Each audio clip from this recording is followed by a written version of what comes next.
Hey everybody, this is Matt with e-cigadvanced.com, and today we're taking a look at the A606 from Dark City Vapor.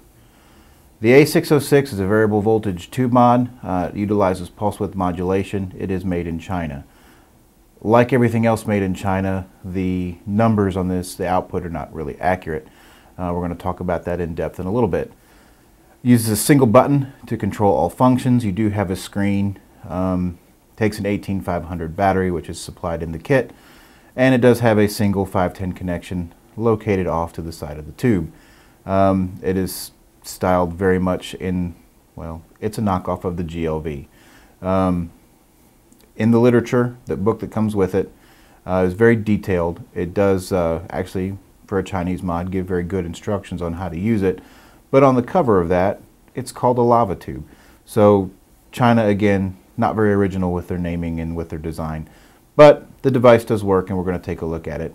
And we're going to take some more in-depth looks at how to use the menu function and how the numbers come out.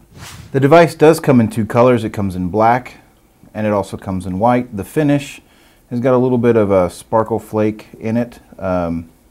The end cap has 5 little vent holes in it. That's the only venting of this mod. It does take an 18500 battery. The kit comes with 2, and they are unlabeled 14500.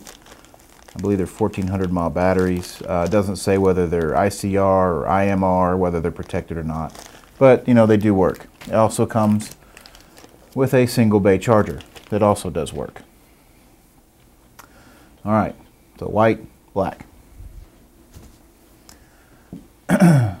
The menu system is accessed through a solitary button. The button is at the top here. Well, let me get that out of the way. And you push it 5 times to turn it off. And you can see that it's off. And you push it 5 times to turn it on. And it's on. When you first put in a battery, again, here's the 18500, 1400 milliamp hour unlabeled battery. Screw in your end cap, and it does thread pretty nice. You have to push the button 5 times to get the device to turn on. Once the device is on, push it 3 times, and you can adjust your voltage up and down to your desired setting.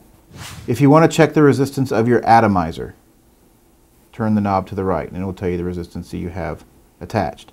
If you want to see the remaining battery life and the current draw, you turn it to the left, and it'll give you first the battery life remaining and then the current. And then, of course, to use it, you just fire. Another feature of this, if you have a atomizer or a cartomizer that doesn't work when seated on here, what we've done in the past is to pull the posts on our cartomizer to get it to come out a little bit and make it fit or make it connect. This actually has a screw fitting here. You can screw this up, screw this down, and it does move the pin up and down. It doesn't move it very much, but it might give you just enough to make your atomizer or cartomizer work on this device. All right, so now that we've talked about how to access the menu and how it functions, I want to basically talk about how well it works. It is pulse width modulated. It is variable voltage. The factory claims that it goes between 3 volts and 6 volts, selectable in 0.1 volt increments. That is sort of true. It is tuned, like we have discovered as reviewers in the community, that we have been looking at little pocket oscilloscopes and looking at V average, which is the average output of the ons and offs of the pulse width modulation, and we have been looking at those numbers and telling China we want those numbers to be right. Well, those numbers aren't right. In calculating pulse width modulation, we have to use something else. It's called the root mean square, or voltage RMS, and in that case, that is a more accurate measure of the output of a pulse width modulated device. So, in looking at those numbers, and I do have those here, and that's why I have my computer with me. I did put it on a bench oscilloscope, not one of the little pocket ones, because those aren't very accurate. And the 3-volt setting, the voltage averages, which is what we've all been reporting on, were right on. However, the RMS voltages set at 3 volts were actually 4, so a whole volt difference. And you can tell when you use the device, when you set it, if you set it to 3 and you're vaping it, say you have an ultra low resistance homemade atomizer or something like that, and say it's 1.3 ohms, and you don't want to run it any higher than say 3 or 3.3, it's going to be too hot. If you are using it with a 3 ohm cartomizer, some people like those at 4, so you're going to set it to 3 and be happy, and you're going to say, well, that doesn't seem right to me. Well, because it's not.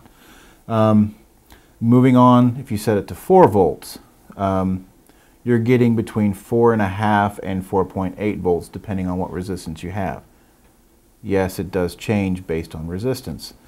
And it seems like the lower the resistance, the lower the voltage output. So if you have a 1.8 ohm cartomizer, you're going to get 4.5 volts out. If you have a 3 ohm cartomizer, you're going to get more like 4.8 volts out. So setting it to 4 is like setting it to 4.8 on a linear DC output device like a ProVary or a Buzz Pro. So, all right. Again, if you set it to 5, what you're going to get is actually pretty close using low res, using a 1.8 ohm cartomizer. You're going to get 5. And the reason for that is that this is taking a single 3.7 volt battery and it's boosting it. And it's boosting it to around not quite 6 volts. And then it's cutting it back using the pulse width. So when you get close to 5 and it's taking all that it can take out of that battery, there's no more pulses. It's basically giving you a DC output. So 5 volts is about 5 volts. And then again, 6 volts is about 6 volts. However, when you increase the resistance, 5 volts is actually 5.4 volts. So with a 3 ohm, which is what I have here, if I set it to 5 volts, I'm actually getting 5.4 volts out of it, because there's still more, and this all has to do with the current. The lower the resistance and the higher the volts, the more current it's going to take, and this does have a limiter on it. It says it's 2.5 amps, but when you calculate with the VRMS, it's actually closer to 2.8 amps. But still, it is limited by the current. So when you hit about that 2.8 amps using the VRMS calculations, the device is not going to give you any more. And so when you have a 3 ohm cartomizer on here, you're below that 2.8 amp threshold and it's still pulsing, so you're going to get more of an inaccurate reading. So at 5 volts, it's 5.4. When you go to 6 on here with a 3 ohm cartomizer, you're actually getting 5.9.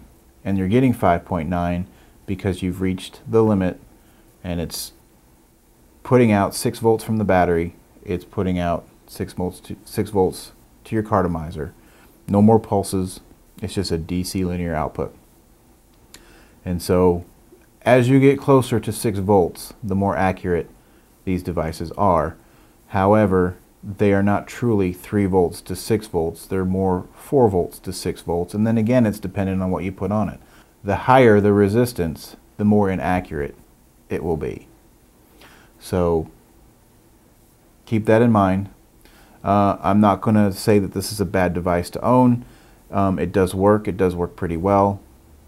There's a couple little minor things with it. Occasionally when you're vaping it, it does cut power. It doesn't shut off. It just goes to a DC output of about 3.5 volts. I'm not really sure why it does that. And it's very, very, very rare. But it does happen, so I need to mention that. The button is good and clicky, nice feedback. The menu system is incredibly easy to use. Fits well in the hand. It's very comfortable. Dark City Vapor is selling these for $65 for the kit. Again, you get 2 batteries, a charger, and the device itself. For $10 more, I believe they're giving away a 5-pack of cartomizers and a 10 milliliter bottle of the juice. So if that's something that you're interested in, you can pay $10 more and get those. That's pretty much all I have to say about the A606. We do have this in our rewards store, and you can pick it up. I think it's 750 points, and that's pretty much it. It's a decent little mod out of China. It is tuned wrong, but if you know that going into it, it's not, and you're willing to work within those limitations. Like for me, I like standard resistance cartomizers. I like to vape around 5 volts with those. I know I can do that with this device. Works great. So that's my review of the A606 from Dark City Vapor.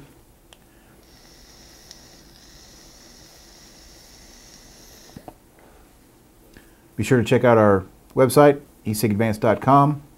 Also be sure to check out our forums, e-cigadvanced.com/forums, and our reward store, which is Vape for Free. Thanks again for watching. See you again soon.